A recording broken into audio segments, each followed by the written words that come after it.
예, 만나서 반갑습니다. 예, 광호 스님이라고 합니다. 네. 부처님 당시에 코삼비라는 도시가 있었다고 합니다. 코삼비. 처음 들어보시죠? 네. 예, 코삼비라는 도시가 있었대요, 옛날에. 근데 그 코삼비에는 부처님의 제자인 스님들이 굉장히 많이 살고 있었답니다. 코삼비라는 도시에. 근데 코삼비에 있는 스님들이 굉장히 사소한 말다툼이 벌어졌대요. 아주 사소한 일로 말다툼이 벌어졌는데 그 사람의 말이라는 게 그러지 않습니까? 말이 점점 커지는 거예요. 그래서 이제 또 말이 막 이 말 저 말 오고 가면서 다툼도 커지게 됩니다. 그러다가 나중에는 굉장히 걷잡을 수 없는 싸움이 펼쳐지면서 그 코삼비에 있는 스님들이 양쪽 파벌로 나누게 되어지고 서로 분열하게 되었다고 합니다. 부처님께서 경전을 보면 가장 경계하는 것 중에 하나가 부처님은 화합을 굉장히 소중하게 여기셨습니다. 화합이란 말을 소중하게 여기셨는데 그 우리가 부처님과 부처님의 가르침과 스님네께 귀합니다라는 표현 쓰지 않습니까? 그래서 불, 법, 승, 삼보에 귀합니다 하는데 이 승이 승가의 준말입니다. 승가. 인도 말로는 쌍가라고 해요. 쌍가. 예? 뭐 저기 어디에 무슨 상가 그거 말고 예? 이 불교에서 말하는 이 쌍가는 화합된 물이란 뜻이에요. 화합을 굉장히 중요시 여기셨는데 코삼비에 있는 스님들이 이제 분열을 하니까 부처님께서 사람을 보내십니다. 싸우지 말아라. 화합해라. 화해해라. 말 들어요, 안 들어요? 안 들어요. 부처님 말도 안 들어. 예? 왜 그래? 예? 예나 지금이나. 예? 그 중생들의 번뇌는 똑같아요. 부처님이 사람을 보내서 싸우지 말아라, 화해해라, 화합해라 했는데 말을 안 듣습니다. 그 부처님이 두 번째로 또 사람을 보내요. 예? 말을 안 들으니까 화해해라, 화합해라, 싸우지 말아라. 두 번째 보냈는데 말 들어요, 안 들어요? 안 듣습니다. 부처님이 세 번째 보냅니다. 세 번째 사람을 보냈는데도 화해해라, 싸우지 말아라, 화합해라. 세 번째도 말을 듣지 않습니다. 참 중생들 지긋지긋하게 말 안 들어요. 예? 부처님의 제자이면서 스님이면서 말을 안 들으니까 자 뭐든지 이제 3세번이지 않습니까? 부처님께서 직접 나섭니다. 코삼비에 직접 다 나타나셔서 이제 스님들을 모아놓고 싸우지 말아라, 화해해라, 화합하라 라고 말씀을 하십니다. 근데 이 스님들이 말을 안 들어요. 이쪽 가서 부처님께서 싸우지 말아라, 너희들이 포용해라, 너희들이 좀 양보해라. 그러면 이 스님들이 부처님 저희 일은 저희가 알아서 하겠습니다. 부처님 피곤하실 텐데 저기 가서 그냥 좀 쉬십시오. 예? 이런 건방진. 예? 그러니까 또 이쪽은 말을 안 들으니까 또 저쪽 가서 너희들이 양보해라, 화합하라, 화해해라, 싸우지 말아라. 그쪽에서 뭐라고 해요? 부처님 자꾸 신경 쓰시면 부처님 스트레스 받아서 건강이 안 좋습니다. 저희가 알아서 해결할 테니 멀찌감치 떨어져 계십시오. 좀 쉬십시오. 이러는 거예요. 그 부처님이 다 그 싸우는 모습을 보고 그래서 항상 제가 이 부분을 보면서 느끼는 게 이렇게 중생의 번뇌가 깊구나. 예? 부처님이 세상에 출현하시고 부처님이 좋아서 출가한 스님들조차도 부처님 말을 이렇게 잘 안 듣는 이런 상황이 펼쳐질 때가 있구나라고 굉장히 이제 안타까웠던 적이 있습니다. 부처님께서 이제 당신의 다 싸우는 제자들을 보면서 참 여기는 번잡하고 혼란스럽고 편안하지가 않구나. 여기에 내가 굳이 있을 필요가 무엇이 있겠는가. 그 부처님께서 다음과 같이 말씀하십니다. 좋은 벗이 있으면 좋은 벗과 함께 그 길을 가라. 하지만 좋은 벗이 없고 어리석은 자들이 있다면 그냥 홀로 가라. 묵묵히 홀로 가라. 저 코끼리와 같이 묵묵하게 자기 길을 홀로 가거라 라는 말씀을 하셨습니다. 그래서 부처님께서 코삼비를 떠나서 깊은 숲속에 들어가십니다. 나는 저 어리석은 무리들과 함께하지 않겠노라. 차라리 내가 이 숲속에서 홀로 지내면서 오로지 내 마음을 편안히 다스리겠노라 결심하시고 숲속에 들어가시죠. 숲속에 다 들어가셔서 이제 혼자 계시지 않습니까? 예? 숲속에 딱 들어갔을 때 코끼리 한 마리가 있었대요. 큰 코끼리가 있었는데 여러분 코끼리 보신 적 있으세요? 네. 예? 코끼리 아저씨는 뭐가 손이에요? 다 아시네요. 예. 이 코끼리 아저씨가 부처님을 보고 짐승인데도 부처님의 거룩한 모습을 보면서 존경심을 일으킵니다. 축생조차도, 짐승조차도 그 부처님한테 다 무릎을 꿇고 절을 올립니다. 서커스 출신인가? 예? 부처님한테 다 절을 올려요. 예? 그리고 부처님을 옆에서 시중을 합니다. 경전에 다음과 같이 나옵니다. 먼저 부처님이 머무르실 공간을 마련하기 위해서 큰 잎이 달린 나뭇가지를 꺾어서 코로 그 나뭇가지를 쥐고 부처님이 이제 거처하실 곳을 깨끗하게 빗자루질을 했대요. 촥촥 빗자루질을 하고 부처님이 배고프실까봐 이제 숲속에 가서 뭐 망고라든가 뭐 그 무슨 야생 과일 같은 얼마나 영양가 많아요. 그걸 잔뜩 따다가 부처님께 공양을 올립니다. 코끼리가. 그리고 또 낮에 더울 때는 큰 잎이 있는 그런 가지를 이용해서 부처님께 부채질을 해드립니다. 예, 참. 이 시대에 그런 코끼리가 있었으면 세상에 이럴 수가 아마 이런 데 나올 텐데.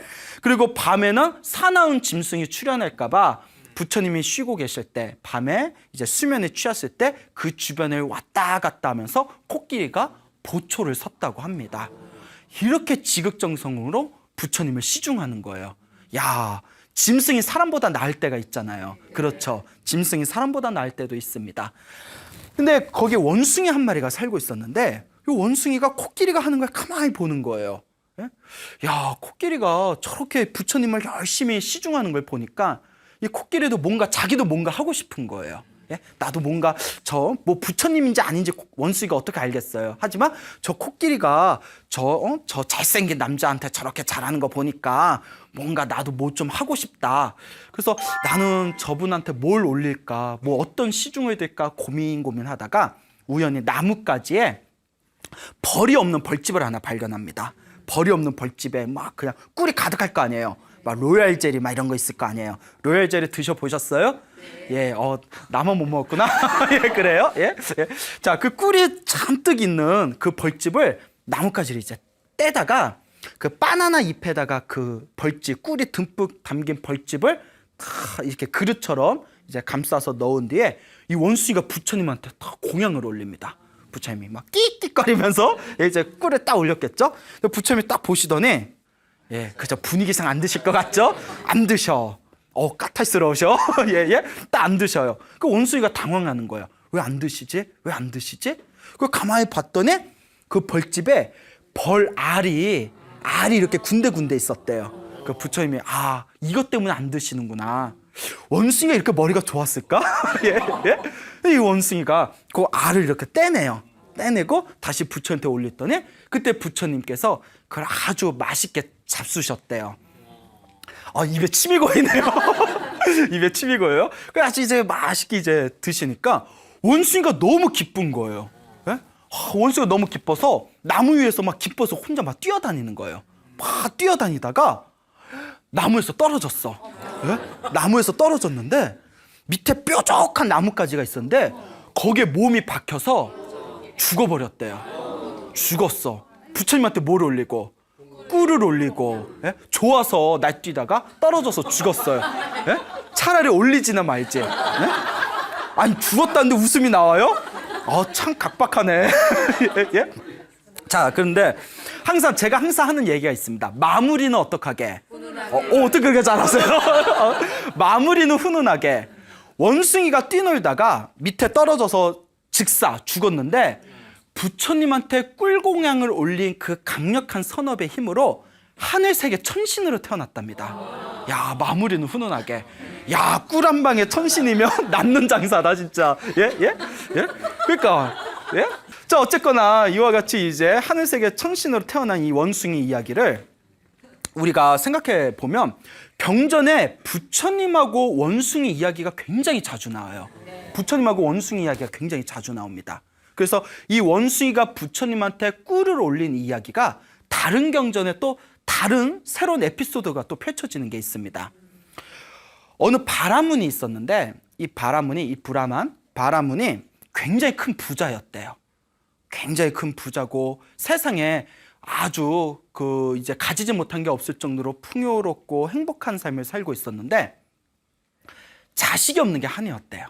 자식이 없는 게 한이었답니다. 그래서 이 바라문이 생각하기를 내가 전생에 지어놓은 복이 부족해서 내가 이렇게 아들이 없구나, 이렇게 자식이 없구나, 예? 내가 복이 부족해서 그렇구나. 그리고 이제 항상 복 짓는 걸 좋아했대요.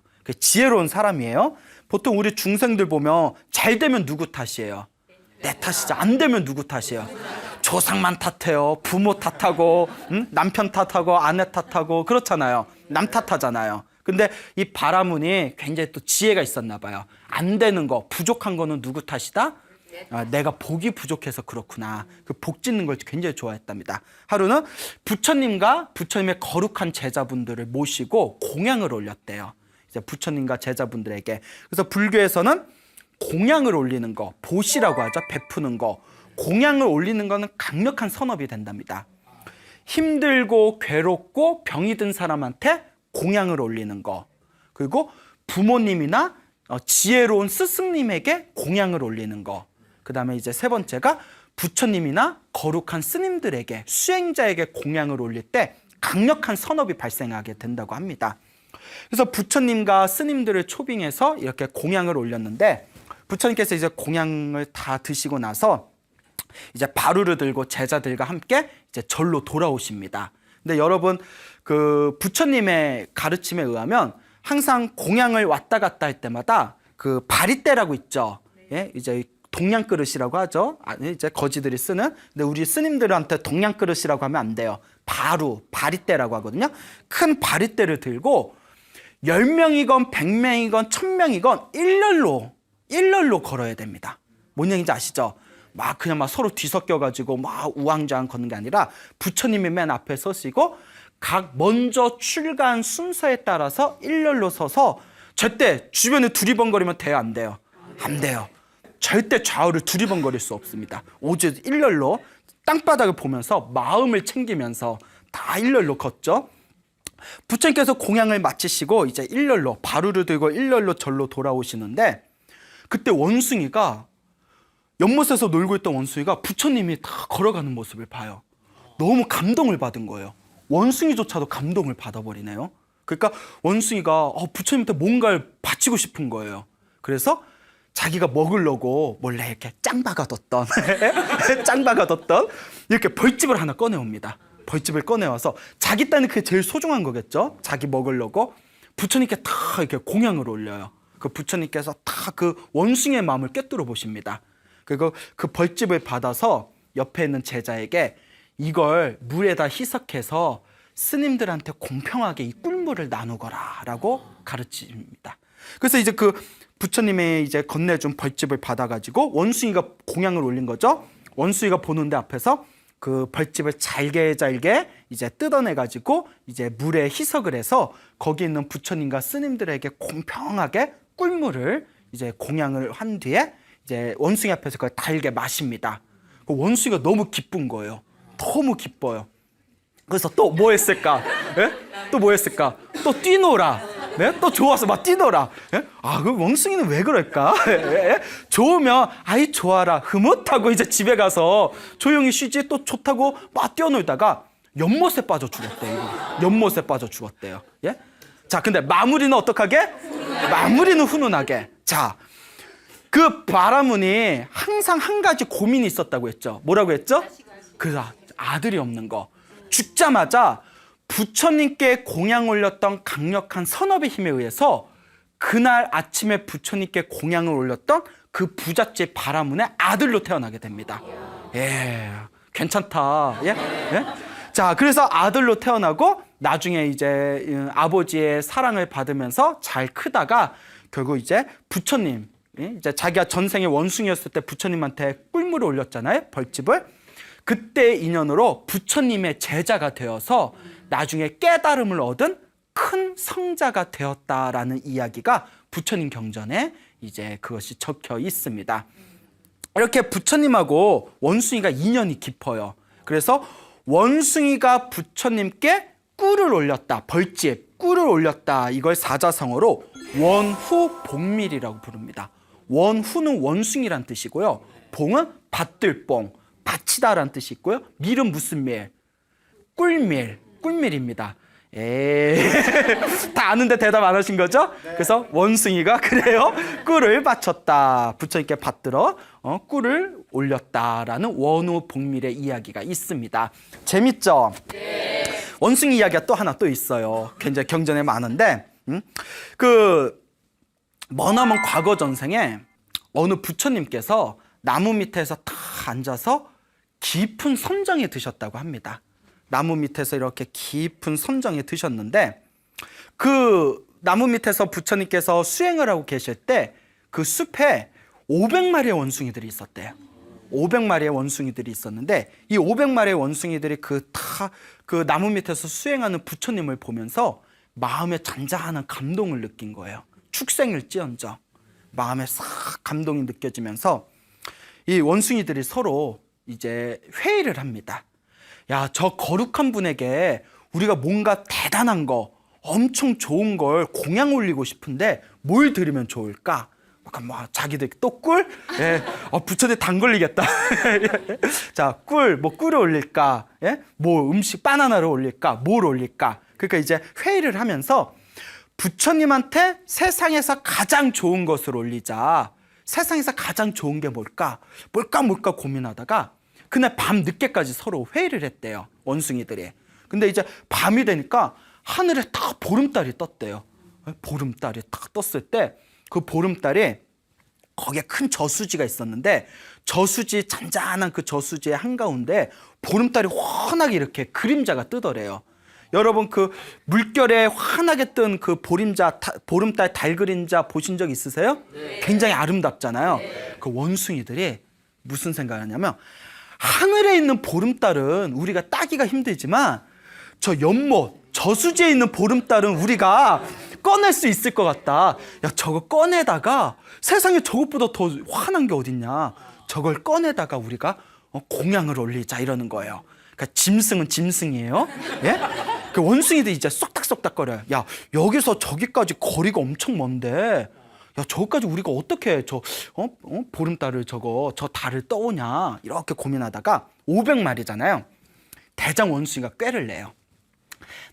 큰 나무가 저수지 있는 데까지 다 이렇게 드리워져 있으니까 우리가 500마리니까 한 마리에 한 마리씩 나무에 팔을 걸고, 한 마리의 팔을 또 한 마리가 걸고, 그 한 마리의 팔을 또 한 마리가 걸으면 500마리가 다 줄을 쓰잖아요. 그러면 저기까지 손이 닿을 거다.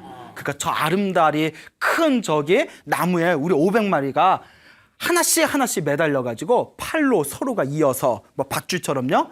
저걸 이제 따자. 이렇게 이제 꾀를 냅니다. 예? 말이 돼. 나도 이거 말해놓고 이상해.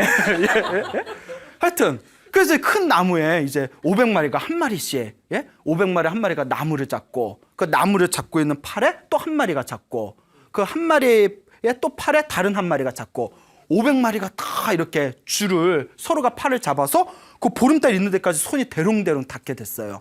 허공에서 이렇게 쫙. 그래서 대장 원숭이가 자, 이제 건지면 된다 하고 물에다 풍덩 손을 넣는데 보름달 떠져요, 안 떠져요? 안 떠지죠.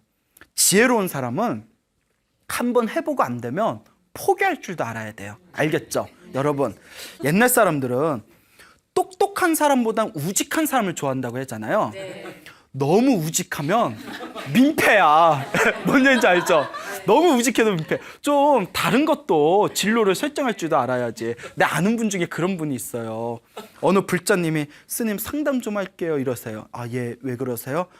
아니, 우리 아이가 있는데 어렸을 때부터 그렇게 공부를 잘했는데 애가 맨날, 예? 자기는 이제 뭐 사법고시 본다, 뭐 행정고시 본다, 맨날 고시 공부만 하고, 나이가 이제 처음에는 아들을 믿어서 20대, 뭐 30대 초반까지는 뒷바라지 다 해줬대요.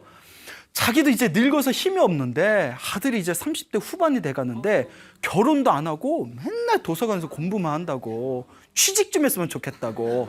이럴 때 제가 우직한 거 보니 성공하겠네요 이랬으면 그분 얼마나 또 속이 터지겠어요. 그렇죠. 그러니까 때로는 우직함이 민폐가 될 수도 있어요. 그럴 때는 굉장히 이제 남 얘기 같지 않듯이 굉장히 리액션이 좋아요. 예? 누가 가까운 분 중에 그런 분 있어요? 예, 아닌데 답답하죠.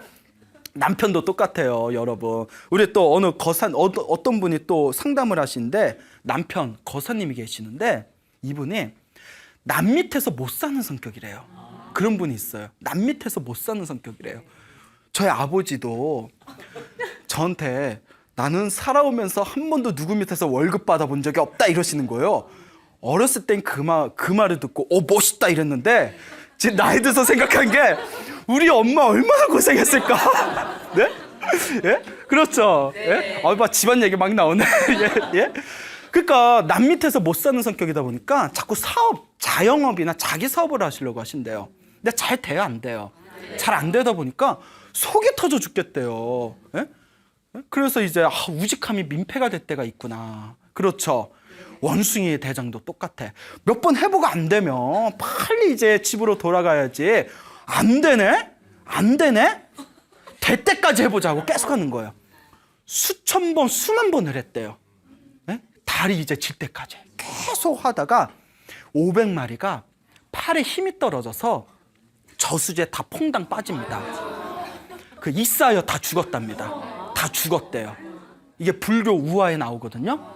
500마리의 원숭이가 물에 뜬 보름달을 이렇게 퍼 올리려다가 결국 빠져서 죽은 이 이야기를 가리켜서 세속 사람들은 이 이야기만 딱 따서 원숭이의 어리석음에 대해서 얘기합니다. 그거 우리 인간들도, 우리 중생들도 이 원숭이와 같이 어리석은 삶을 살고 있는 게 아닌가. 예? 마치 물에 뜬 달은 허상이거든요. 실체가 있어요, 없어요? 실체가 없는 걸 자꾸 쥐려고 하니까 쥐어져요, 안 쥐어져요? 우리 중생도 실체가 없는 자기가 스스로 만든 환상에 갇혀서 그걸 이루겠다고 쓸데없는 집착과 노력을 하고 있지는 않는가.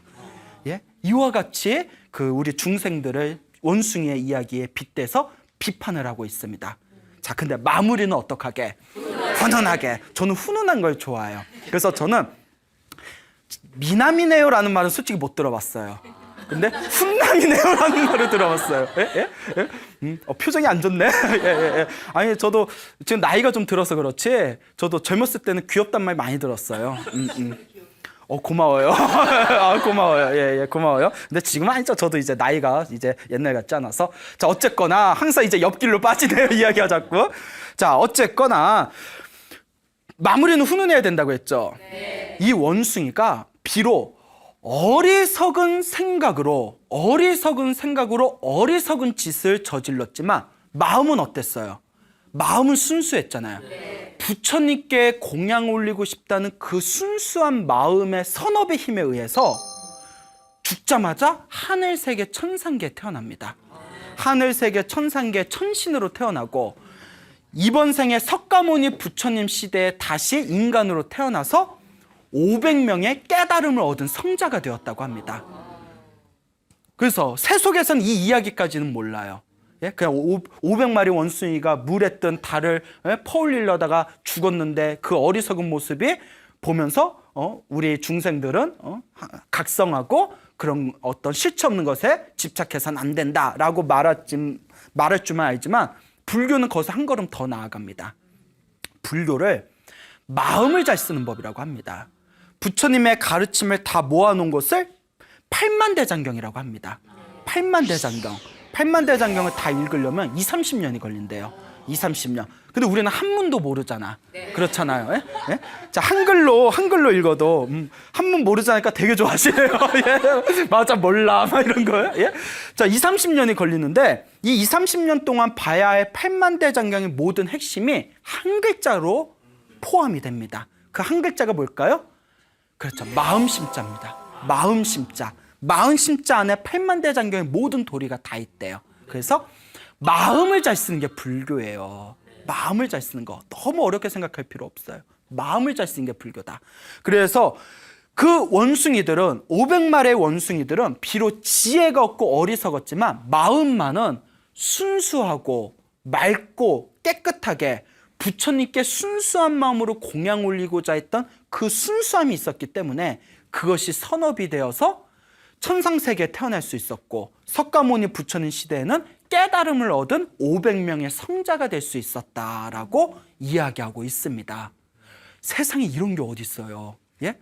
부처님한테 공양을 올리면 큰 복을 받는다고 했죠.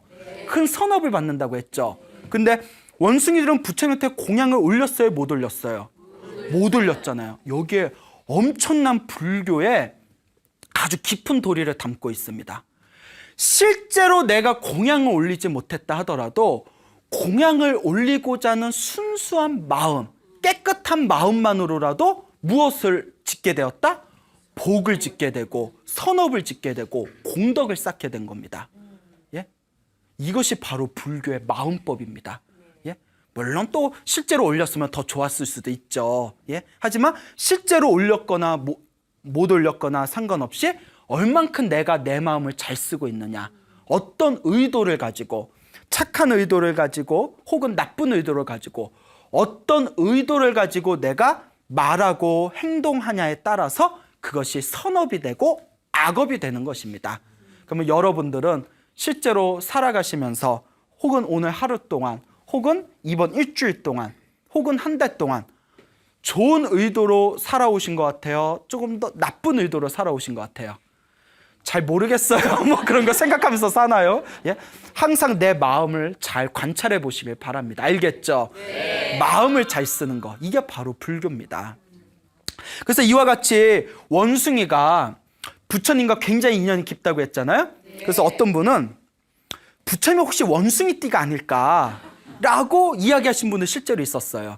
그래서 부처님이 원숭이띠라는 그 근거가 어디에 있습니까? 라고 하니까 아니 그냥 내 생각에 예? 라는 전혀 근거 없는 이야기를 하시더라고요. 그만큼 그렇게 우스갯소리를 할 정도로 경전에 보면 원숭이 이야기들이 많이 나옵니다. 근데 재밌는 거는 이 코삼비 사건 처음에 얘기해 드렸잖아요. 그러니까 부처님 말을 들어야 안 들어요? 안 듣죠. 그 안 듣는 중생의 마음을 원숭이의 마음에 비유를 많이 합니다. 부처님의 말을 듣지 않고 진리의 말씀에 따르지 않는 이유를 번뇌 때문이라고 해요. 이 번뇌를 비유해서 원숭이가 술 취한 것과 같다고 해요. 술 취한 원숭이의 마음과 같다. 여러분, 원숭이 얼마나 까불까불거려요. 그렇죠? 근데 원숭이가 술까지 취했어. 주사도 그런 주사가 없어. 예. 주사도 그런 주사가 없어요. 예? 원숭이가 술까지 취하면 야, 그거 누가 감당해? 예? 자, 이와 같은 입장에서 봤을 때 우리가 이 원숭이와 같은 우리의 번뇌, 우리의 이 마음에 끊임없이 욕망에 치달리는 마음이 술 취한 원숭이와 같은 그런 번뇌의 상태라고 했을 때 이 술 취한 원숭이, 내 가슴 속에 술 취한 원숭이가 한 마리씩 다 있어요. 요걸 잘 다스리는 게 바로 수행의 첫걸음이에요. 그러니까 막 108배 절도 하고, 여러분 108배 절하면 처음에는 별의별 생각 다 나요. 아우 힘든데, 에? 그래 마음이 중요하다고 했지? 그래 오늘은 그냥 마음만 쓰자 하고 혹은 막 기도하다가도 온갖 딴 생각 일어나고, 또 복 지어야 된다, 선업 지어야 된다라는 걸 알면서도 자꾸 마음이 갈팡질팡거리고, 이게 우리 마음속에 한 마리씩 무엇이 있어서 그렇다? 술 취한 원숭이가 있어서 그래요. 여러분들은 술 취한 원숭이가 지금 무슨 짓을 하고 있는지 한번 잘 관찰해 보세요. 오만 가지 별짓을 다 할 거예요. 예? 자, 이와 같은 관점에서 봤을 때 이 수행이라는 것을 너무 어렵게 생각하지 말아라. 내 마음 안에 술 취한 원숭이가 있는데 요걸 잘 조련하는 게, 요 술 취한 원숭이를 잘 조련하는 게 바로 불교의 수행이다. 여러분 서유기 아시죠? 네. 서유기의 주인공이 누구예요? 손오공이잖아요. 손오공, 미스터 손, 예? 치키치키 차카차카, 다 아시죠? 슈퍼보드. 제 인생에 가장 재밌게 본 만화 중에 하나였는데, 이 손오공이 처음에는 현장법사 말을 들어야 안 들어요? 안 듣잖아요. 말 안 듣잖아요. 그게 우리 중생의 번뇌라는 거예요. 말 안 들어요. 그 현장법사가 머리에다가 무슨 고리 같은 걸 하나, 예? 딱 이렇게 이제 머리에다 딱 씌우잖아요. 그 머리에다 딱 씌운 게 그게 바로 이제 수행이라는 거예요.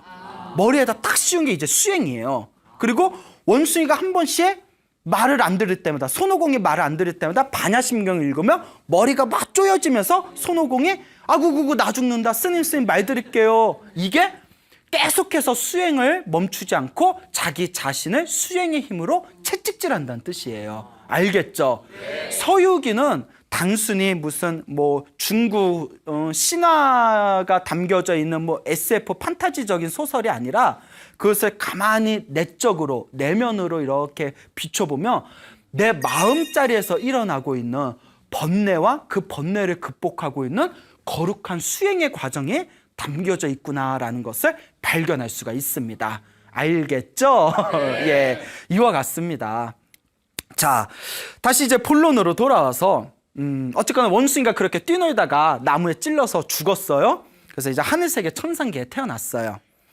자, 그러다가 이제 3개월이 흐릅니다. 그렇게 이제 코끼리의 시중을 들면서 3개월을 흘렸을 때 신도들의 코산비에 있는 스님들한테 아니 부처님은 어디 계셨는데 왜 이렇게 얼굴이 뵙지 못하냐고, 부처님 어디 계시냐고 이러니까 부처님께서 잠시 숲속에 들어가셨다 말씀들이 얼버무리는 거예요. 근데 하늘로 손을 가리라 이런 말 있잖아요. 그렇죠? 하늘로 손을 가릴 수 있겠느냐, 이게 소문이 쫙 난 거예요. 부처님께서 스님들 싸우는 걸 말렸는데 스님들이 말을 안 들으니까 부처님께서 우리 편으로 뻑 돌아서 빡 돌아서 부처님께서, 근데 부처님이 화를 내세요 안 내세요? 부처님이 화를 내실 리가 없죠. 부처님께서 이 어리석은 자들과 함께 할 필요가 없겠구나 하고는 홀로 숲속에 들어가셨다, 이렇게 이제 소문이 나게 됩니다. 그러니까 신도들이 화가 난 거예요. 거룩하신 부처님의 말씀을 따르지 않는 저런 스님들을 우리가 무엇하러 공경하랴. 그리고 다음과 같이 신도들끼리 회의를 합니다. 저 코산비 스님들한테는 공양도 올리지 말고 인사도 하지 말고 아는 척도 하지 말자. 그러니까 이제 스님들이 맨날 이제 마을에 가서 탁발을 받아오는데 공양이 또 끊긴 거예요. 그래서 이제 평소에 막 반갑게 인사하던 신도들도 완전 안면무시하는 거예요. 예? 그러니까 신도들도 이제 다 뒤를 도니까 그때서야 스님들이 정신에 바짝 차린 거예요. 코산비 도시의 스님들이 야, 이러다 우리 굶어 죽겠다. 예? 그러니까 배고파 봐야 돼. 예? 배고파야 정신을 차리네. 우리 이러다 큰일 나겠다. 그러니 빨리 부처님을 다시 모셔오자. 그래서 코산비의 스님이 부처님의 이제 수제자인 사리불 스님과 아난 스님을 이제 모시고 그 숲속에 찾아갑니다. 숲속에 찾아가요. 그리고 부처님께 다들 막 울면서 절하고 울면서 참회하고 용서를 간청합니다. 부처님 잘못했습니다. 저희가 너무 어리석었습니다. 부디 용서해 주시고 다시 중생들이 있는 곳으로 나와 주십시오. 부처님이 다 보면서 나 안 가. 나 왕삐짐. 아쉬우니까 나 부르냐? 내가 만만해 보이지? 이러면 또 돼요, 안 돼요? 안 되죠. 부처님은 우리하고 틀려요. 알겠죠? 부처님께서 다음과 같이 말씀하십니다. 이 어리석은 자들이요, 다음과 같은 이야기를 들려주십니다. 머나먼 과거 전생에 장수왕이 있었대요. 이 장수왕, 우리 고구려 시대 장수왕 말고요, 머나먼 과거 시대 장수왕이 있었는데 아주 성품이 훌륭하고 인품이 뛰어나서 백성들을 잘 다스렸답니다. 근데 옆 나라에 범의 왕이라는 굉장히 흉폭한 왕이 그 나라에 이제 점쟁을 선포하고 침범을 합니다. 침공을 해서 장수왕을 붙들고 그 나라를 빼앗습니다. 범의 왕이. 그리고 장수왕을 아주 잔인한 방법으로 처형을 합니다. 그래서 장수왕이 죽으면서 자기의 어린 왕자를 부르고 그 왕자를 몰래 탈출시키면서 다음과 같이 부탁합니다. 나의 아들아, 왕자여, 절대 복수하지 말아라. 원한은 원한으로 사라지지 않는다. 원한은 원한으로 풀 수가 없다.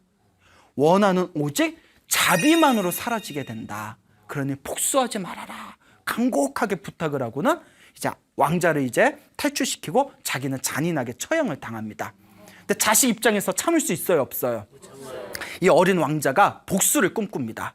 복수를 꿈꿔요. 그래가지고 이제 자신의 신분 세탁을 깨끗하게 해요. 신분 세탁을 깨끗하게 해서 그 범의 왕의 이제 밑에 신하로 들어갑니다. 그 차곡차곡 이제 이력을 쌓아가지고 나중에는 그 범의 왕의 최측근이 됩니다. 그 범의 왕은 자기가 죽인 장수왕의 아들이란 걸 모르고 자기의 최측근의 신하로 두게 돼요.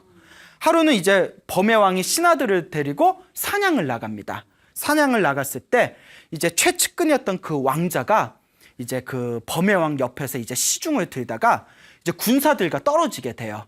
그 범의 왕이 사냥을 하다 너무 피곤해가지고 내가 지금 피곤해서 좀 쉬어야겠다 하고는 그 왕자의 무릎에 베개로 삼아서 탁 누워서 코를 골면서 잠에 들어가게 됩니다. 복수할 기회잖아요. 그래서 이 장수왕의 아들이었던 이 왕자가 칼을 빼어듭니다. 칼을 빼고 이제 목을 찔러서 죽이려고 딱 들고 쳐 죽이려는 순간 죽여요, 못 죽여요? 여기서 그냥 막 죽이려는 순간 아버지의 유언이 떠오릅니다. 복수하지 말아라. 원한은 원한으로 사라지지 않는다. 자비만이 원한을 사라지게 할 수 있다. 복수하지 말아라. 그러니까 눈물을 흘리면서 결국 칼을 못 내리쳐요. 우리 같으면 어떻게 했을까? 능지 처참을 시켜버리다.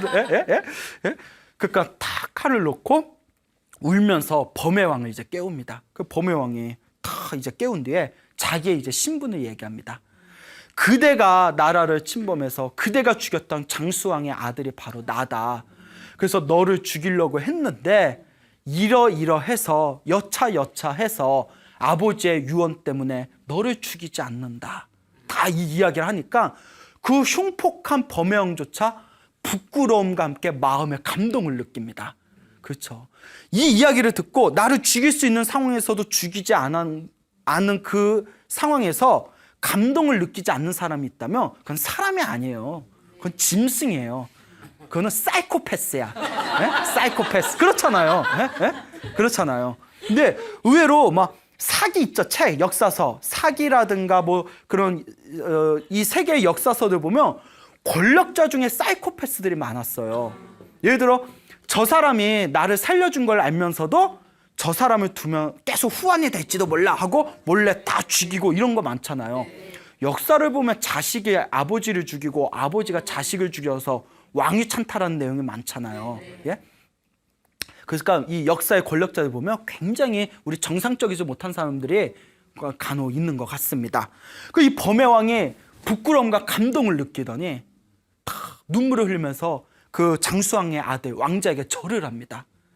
내가 이렇게 어리석고 이렇게 어리석은데 정말 미안합니다 하고 마음에서 우러나는 사죄를 하고는 자기 딸하고 결혼을 시켜요.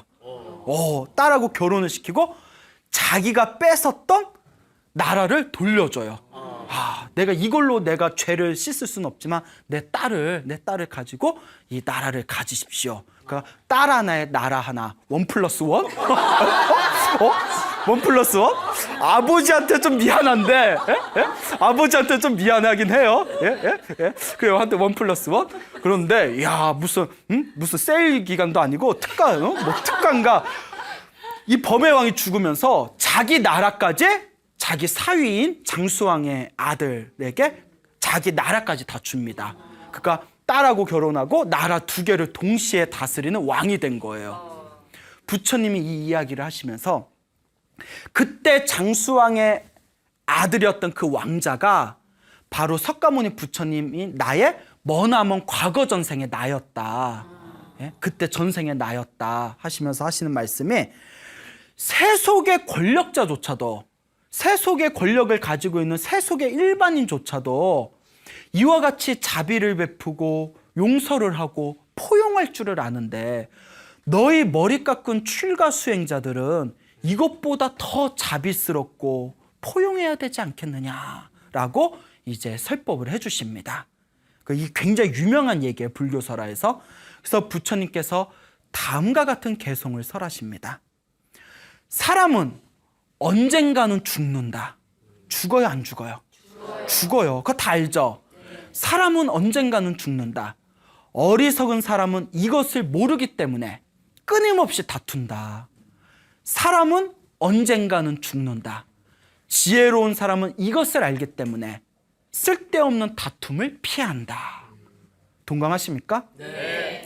어떤 분이 굉장히 이제 그 삶에 집착하고 굉장히 이제 좀 거친 삶을 사셨던 어떤 거사님이 계셨는데 어느 날 당신 나름대로 당신 뜻대로 살았다 생각을 했는데 오로지 성공만을 생각하면서 산 거죠. 몸이 이상해서 병원에 갔더니 말기암이더래요. 의사가 말기암이더라래요. 아니 이 정도면 몸에 신호가 왔을 텐데 왜 이제 오셨냐고. 그 거사님이 하신 말씀에 아니 뭐 맨날 술 먹고 뭐 일하다 보니까 몸이 찌부득하네 이러고 넘겼죠. 이제 정리하시라고 그랬대요. 정리하시라고. 그러니까 이분이 다 자기가 과거에 있었던 일들을 다 생각해 보니까 이제 죽을 때가 되니까 마음을 정리하니까 왜 이렇게 사람들하고 싸우면서 살았는지, 예? 왜 이렇게 사람들하고 쓸데없이 다투고 너 잘났네, 나 잘났네 하면서 싸는 그게 제일 후회되더래요. 부인한테 따뜻한 말 한마디 좀 더 해줄 거. 왜 부인한테 그렇게 짜증냈는지 이제 와서 예? 조금 주변에 있는 사람들한테 조금 더 웃으면서 대할 걸. 어차피 죽거나 죽을 거 생각하니까 모든 게 다 허무하더래요.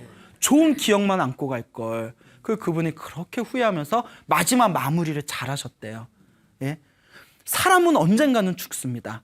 어리석은 사람은 이것을 모르기 때문에 생각을 못하는 거죠. 예? 몸으로 안 와닿는 거죠. 그러니까 끊임없이 싸우는 거예요. 사람은 언젠가는 죽습니다. 지혜로운 사람은 그것을 알기 때문에 쓸데없는 다툼을 피한다는 겁니다. 동감하시죠? 네. 부처님이 이와 같이 설법을 하시고는 이제 마을로, 도시로 돌아가시고자 합니다. 코끼리가 따라오는 거예요. 코끼리가 딱 따라오니까 부처님께서 다음과 같이 말씀하십니다. 코끼리야, 인간 세상은 거칠고 험한 사람들이 많다. 네가 나를 따라와도 네가 해를 입을 수가 있다. 우리의 인연은 여기까지다. 숲에서 잘 지내거라. 그 부처님께서 제자들과 마을로 떠나는 모습을 끝까지 바라보면서 코끼리가 꺼이꺼이 울었대요. 울다가 죽는 거 좋아하시네. 목숨이 끊겨 죽습니다. 그 슬픔 때문에. 그래서 나중에 사람들이 왜 죽었나 하고 배를 갈라봤더니 창자가 다 조각나 있더래요. 그 슬픔 때문에. 근데 마무리는 어떡하게? 자, 코끼리도 무엇으로 태어났다? 천상세계 신으로 태어나서 아주 큰 행복을 누리며 살았다라는 이야기가 나오고 있습니다. 오늘의 이야기는 크게 두 가지입니다. 첫째, 코삼비 스님들의 사건을 통해서 장수왕과 범해왕의 이야기를 통해서 자, 우리가 원한을 내려놓고 용서하고 포용하면서 살자라는 주제로 여러분들에게 또 이제 말씀을 드렸습니다. 그리고 또 하나는 원숭이 이야기와 코끼리 이야기를 드리면서 이와 같이 짐승들도 복을 지을 줄 아는데 여러분 원숭이보다 나요 못 나요? 나요. 진짜? 코끼리보다 나요 못 나요? 나요. 낫죠. 원숭이와 코끼리 같은 짐승도 복을 지을 줄 아는데 하물며 우리 인간은, 우리 불자들은 얼마나 더 열심히 복을 짓고 선업을 짓고 공덕을 지어야 되지 않겠느냐라는 이야기가 되겠습니다. 맞습니까? 네. 예, 그렇죠? 네. 자, 여러분 행복하게 살고 싶습니까? 네. 행복한 삶을 창조하고 싶습니까? 네. 복을 지으십시오. 선업을 지으십시오. 공덕을 쌓으십시오. 복과 선업과 공덕의 힘이 여러분들을 진정한 행복의 길로 이끌어 줄 것입니다. 오늘 여기서 마치겠습니다. 소중한 나 무한 행복.